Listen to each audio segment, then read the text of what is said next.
নমস্কার দর্শক বন্ধুরা, আপনাদের সকলকে স্বাগত জানাচ্ছি রেফ স্পোর্টস বাংলার এক নতুন উপস্থাপনাতে। আমি সোমনাথ এবং আজকে আবারও আমরা চলে এসেছি বিএসএল এর অ্যাপ নিয়ে, যেখানে আমরা গতকালের ম্যাচ নিয়ে আলোচনা করব এবং আজকে যেসব ম্যাচ আছে সেই সব নিয়ে কিন্তু আলোচনা অবশ্যই করব। এবং যদি গতকালের ম্যাচের কথা বলতে হয় তাহলে কিন্তু নর্থ চব্বিশ পরগনা তারা 2-1 গোলে হারিয়েছে মেদিনীপুরকে নৈহাটির বঙ্কিমঞ্জলজি স্টেডিয়ামে কিন্তু সেই ম্যাচটা হয়েছে। এবং যদি ম্যাচটার কথা বলার আগে যদি পুরো পয়েন্টস টেবিলটার কথা বলি তাহলে কিন্তু অবশ্যই একটা ইন্টারেস্টিং ব্যাপার আছে যে আপাতত বিএসএল এ যতগুলো ম্যাচ হয়েছে 8টা টিম খেলে, আপনারা জানেনই। সেই 8টা টিমের মধ্যে কিন্তু 5টা টিম 6 পয়েন্টে এখন দাঁড়িয়ে আছে। কেউ 2 ম্যাচ খেলে 6 পয়েন্ট, কেউ 3 ম্যাচ খেলে 6 পয়েন্ট, বাট 5টা টিম 6 পয়েন্টে দাঁড়িয়ে আছে। দুটো টিম 1 পয়েন্টে এবং এখনো কোপা টাইগার্স বীরভূম তারা কিন্তু এখনো তাদের খাতা খুলতে পারেনি। বাট বিএসএলটা কিন্তু যথেষ্ট কম্পিটিটিভ হচ্ছে, এই পয়েন্টস টেবিল দেখেই আমরা কিন্তু বলতে পারি। এবং যদি আমরা কথা বলি গতকালের ম্যাচটা নিয়ে, সেখানে কিন্তু অবশ্যই নর্থ চব্বিশ পরগনা তারা 2-1 গোলে হারিয়েছে এখানে মেদিনীপুরকে। এবং পুরো খেলাটার সম্বন্ধে যদি একটা সামারি দিই আপনাদের, তাহলে প্রথমার্ধেই একদম 12 মিনিটের মাথায় কিন্তু তারক হেমব্রম তার গোলে এগিয়ে যায় নর্থ চব্বিশ পরগনা। এবং তারপরেই কিন্তু একটা বেশ ইজি গোল ছিল, ডিফেন্স স্প্লিটিং পাস ছিল মিডফিল্ড থেকে, এবং সেখান থেকে কিন্তু তারক হেমব্রম একটা কুল কম্পোস্ট ফিনিশ করে এবং সেখানে 1-0 গোলে এগিয়ে যায় নর্থ চব্বিশ পরগনা। কিন্তু প্রথমার্ধের একদম শেষেই 45 মিনিটের মাথায় কিন্তু সমতা ফেরায় মেদিনীপুর, 1-1 গোলে কিন্তু ফার্স্ট হাফ শেষ হয় এবং সেই গোল অবশ্যই করে আশিস বক্সি। এবং 1-1 গোলে শেষ হয় প্রথমার্ধের খেলা। এবং দ্বিতীয়ার্ধের খেলা যদি কথা বলি তাহলে ওই 65 মিনিটের কাছাকাছি তখন কিন্তু একটা অসাধারণ গোল করেন সেই তারক হেমব্রম।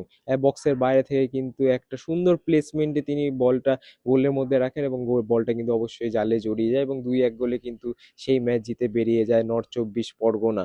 এবং অবশ্যই যেরকমটা আপনারা বুঝতেই পারছেন, দুটো গোলই তারক হেমব্রম করেছে এবং তাই ম্যান অফ দ্য ম্যাচ কিন্তু এই তারক হেমব্রমই। এবং অর্থাৎ 3 ম্যাচে প্রায় কিন্তু 6 পয়েন্ট পেয়ে নর্থ চব্বিশ পরগনা একটা কমফোর্টেবল জায়গায় বসে আছে পয়েন্টস টেবিলে। এবং অবশ্যই যথেষ্ট ডে বাই ডে যত খেলা এগোচ্ছে তত কিন্তু ইন্টারেস্টিং হচ্ছে বিএসএল এর এই টাইটেল রানটা। কিন্তু এবার যদি আমরা কথা বলি আজকের ম্যাচ নিয়ে, আজকে কিন্তু একটা ডাবল হেডার আছে, মানে দুটো ম্যাচ আছে।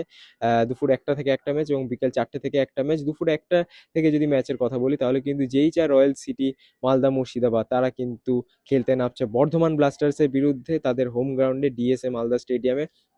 এবং সেখানে কিন্তু অবশ্যই যেইচা রয়্যাল সিটি 3 ম্যাচে আপাতত তাদের 6 পয়েন্ট আছে এবং লিগ টেবিলে একটা কমফোর্টেবল পজিশনে 3 নম্বরে আছে, if I am not wrong.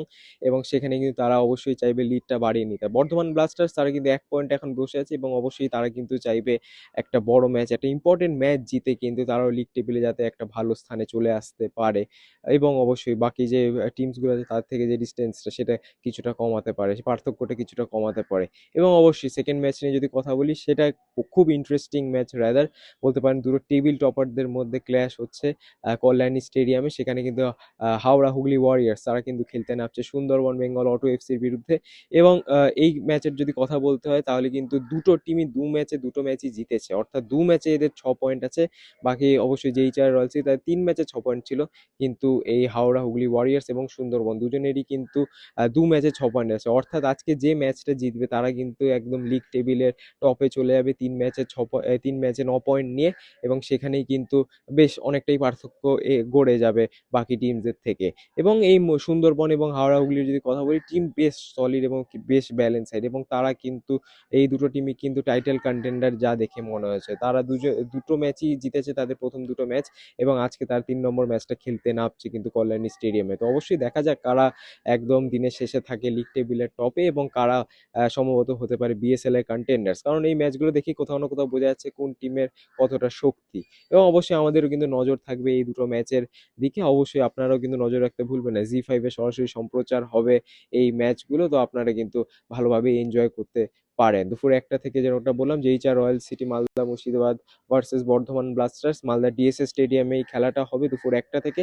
এবং বিকেল 4টে থেকে কিন্তু কল্যাণী স্টেডিয়ামে নামছে হাওড়া হুগলি ওয়ারিয়ার্স তাদের হোম গ্রাউন্ডে এবং তাদের প্রতিপক্ষ সুন্দরবন বেঙ্গল অটো এফসি। দেখা যাক এই ম্যাচটাতে কি হয় এবং দিনের শেষে কে এগিয়ে থাকে। আমাদের এফ স্পোর্টস বাংলার কিন্তু বিএসএল র্যাপে আপনারা সমস্ত আপডেট পেয়ে যাবেন। রাদার এইসব বিএসএল পুরো বিএসএল কে কেন্দ্র করে সমস্ত আপডেট যেগুলো সমস্ত সরাসরি আপনারা পেয়ে যাবেন আমাদের এফ স্পোর্টস বাংলার চ্যানেল। তাই সাবস্ক্রাইব করতে ভুলবেন না এবং আগামীকালের কিন্তু বেঙ্গল সুপার লিগের অ্যাপও দেখতে ভুলবেন না। এই বলেই আজকে এই ভিডিওটা শেষ করছি। আমি সোমনাথ, অসংখ্য ধন্যবাদ আপনাদেরকে এই ভিডিও দেখার জন্য এবং আপনাদের সাথে দেখা হবে পরবর্তী ভিডিওতে। ততদিনে ভালো থাকবেন, সুস্থ থাকবেন এবং নমস্কার।